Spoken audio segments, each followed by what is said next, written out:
Hi friends, welcome to Vishwam VHS channel. Please subscribe this channel. కుక్క బావి కథ. అనగనగా ఒక ఊర్లో ఒక కుక్క తన 6 బుజ్జి కుక్క పిల్లలతో వాటికి మంచి బుద్ధిని నేర్పిస్తూ కాలక్షేపం చేస్తూ ఉండేది.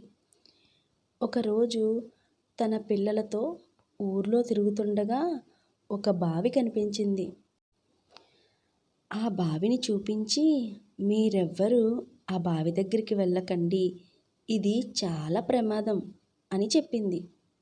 కుక్క పిల్లలు ఒకరోజు ఆడుతూ ఆడుతూ ఆ బావి దగ్గరికే వచ్చాయి.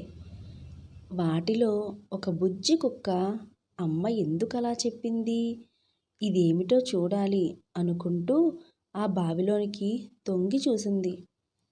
ఆ బావిలో తన నీడను చూసి లోపల నిజంగా ఇంకో కుక్కపిల్ల ఉందని దాని మీద అరవటం మొదలుపెట్టింది.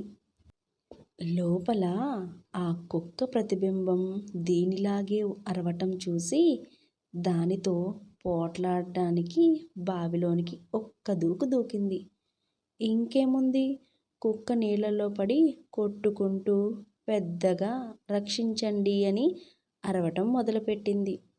ఆ దారిలోనే వెళుతున్న ఓ రైతు, అయ్యో, కుక్క నీళ్ళల్లో పడిపోయిందే పాపం అని దాన్ని బయటకు తీసి రక్షించాడు.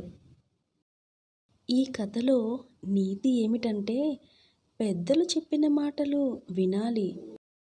కావాలంటే ప్రశ్నించవచ్చు, కానీ ఎప్పుడూ ధిక్కరించకూడదు.